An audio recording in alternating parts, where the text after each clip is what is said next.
პარტიულ დავალებებს იძლევა ირაკლი ღარიბაშვილის თავმჯდომარეა. შეგიძლიათ ბოლო გაიხსენოთ. კახა კალაძეს ირაკლი ღარიბაშვილთან ბოლო კომუნიკაციის შესახებ ვკითხეთ. ქართული ოცნების ფორმალური თავმჯდომარე უკვე 4 თვეა აღარსად ჩანს. სოციალურ ქსელში მისი ოფიციალური გვერდიც მასსავით უტყვია. აქ ბოლო 4 თვეა პარტიის პირველი პირი მხოლოდ მისალოც ბარათებს აქვეყნებს და არაფერს ამბობს. ერთი კვირის წინ, რამდენიმე დღის წინ ტელეფონზე ვესაუბრე. რას აკეთებს პარტიის მართვის პროცესში? თქვენ რიგით მეორე ხართ ალბათ პარტიაში თქვენი სტატუსით. ბოლო კომუნიკაცია შეგიძლიათ სტატუსი ჩვენთვის არანაირი მნიშვნელობა არ აქვს. კიდევ ერთხელ ვიმეორებ. ჩვენ ვართ რიგითი ჯარისკაცები, როგორც ამ ქვეყნის მოქალაქეები, ემსახურებით ჩვენს ქვეყანას და ვაკეთებთ ისეთ საქმეს, რომელიც პირველ რიგში წაადგება ჩვენ სამშობლოს და ამ ქვეყნის ხვალინდელ დღეს. ის მართავს ახლა პარტიას ქართულს. მადლობა. ღარიბაშვილის დუმილის შემთხვევითი არა. იყო დრო ის მედიასთანაც ჩნდებოდა და მის ვიდეოებს სოციალურ ქსელში გასავრცელებლად ასპონსორებდა. ფულს იხდიდა, რომ რაც შეიძლება მეტ ადამიანს ენახა. კახა კახიშვილი, რომელიც ოცნების ყოფილი დეპუტატი და ყოფილი მინისტრია, ამბობს, რომ მას ბიძინა ივანიშვილი სავარაუდოდ ოპოზიციისთვის ამზადებს. ალბათ ეს არ იქნება ბოლო საკადრო ცვლილებები. შემდეგ უკვე დაიწყებს ოპოზიციაზე ზრუნვას, იმ ოპოზიციაზე, რომელიც იქნება ქართული ოცნების დღევანდელი შემადგენლობის და დღევანდელი მმართველების ოპოზიცია. ბატონი ირაკლი ღარიბაშვილიც წავა ქართული ოცნებიდან, პარტიის თავმჯდომარის ადგილის განთავისუფლდება და მაგას ალბათ ჩემი აზრით დაიკავეს ბატონი ირაკლი კობახიძე. კახიშვილის ვარაუდით ოცნება ახლა ახალი არჩევნებისთვის ემზადება, თუმცა ვიდრე ამ გადაწყვეტილებას მიიღებს, ოპოზიციურ ველს არსებულისგან გაასუფთავებს და ახალ საკუთარი გუნდიდან შექმნის. ამასვე უკავშირებს საკადრო ცვლილებებსაც.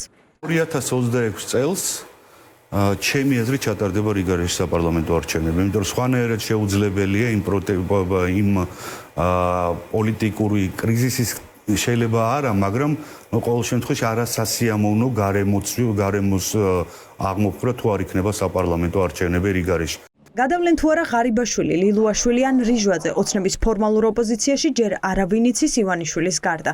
ამიტომ კონკრეტული პასუხისგაცემა დედაქალაქის მერს გაუჭირდა, თუმცა კალაძე ადასტურებს, რომ ოცნება ახალი ოპოზიციის ძიებაშია, ახალი არჩევნების პერსპექტივას კი უარყოფს.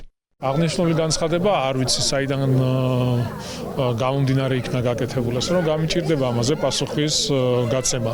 რაც შეეხება ოპოზიციურ ველს, ზოგადად, რა თქმა უნდა, ძალიან დიდი შესაძლებლობებია და არსებობს უკვე დიდი პლატფორმა და შესაძლებლობა იმისა, რომ გაჩნდეს ახალი პოლიტიკური პარტიები, იმიტომ რომ ოპოზიცია ფაქტიურად არ არსებობს.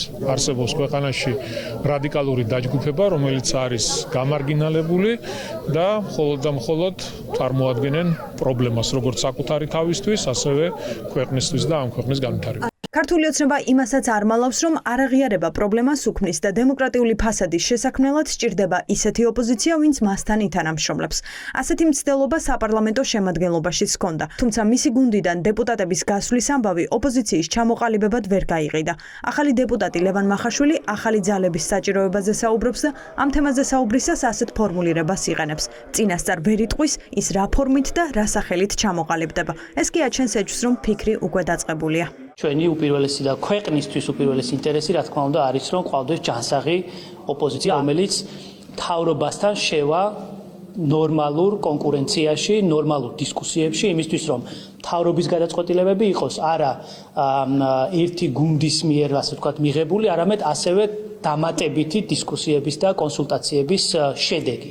ჩვენ, რა თქმა უნდა, არა მხოლოდ მივესალმებით, არამედ ძალიან დიდი სურვილი გვაქვს, რომ ასეთი ოპოზიციური, ჯანსაღი ოპოზიციური ძალები იყვნენ. ამ ჯანსაღ ოპოზიციას რა სახე ექნება, რა სახელი ერქმევა, რა ფორმით ჩამოყალიბდება, ამას მე წინასწარ ვერ გეტყვით. ივანიშვილის გეგმაში ჯერ არსებული პარტიების განეიტრალება და შემდეგ ახლის გაჩენა. ოლიგარქი ჯერ კიდევ წინა საარჩევნო პერიოდში ყვებოდა საკუთარი ჩანაფიქრის შესახებ ღიად და დაუფარავად. სამთავრობო არხთან ინტერვიუში თქვა, რომ ახალი პარტია მას შემდეგ გაჩნდება, რაც ოპოზიციური ძალები პოლიტიკურ სივრცეს დატოვებენ. თქვენ გექნებათ არჩევანი, არა ქართული ოცნება, არამედ მსგავსი და უკეთესი აირჩიოთ. აი ამ სიტუაციას შევქმნით ჩვენ შემდეგი არჩევნებისთვის. ოპოზიცია იმდენი იქნება, რამდენიც გვინდა. ეს არ არის ოპოზიცია ხალხო, ეს ბოროტი ძალაა.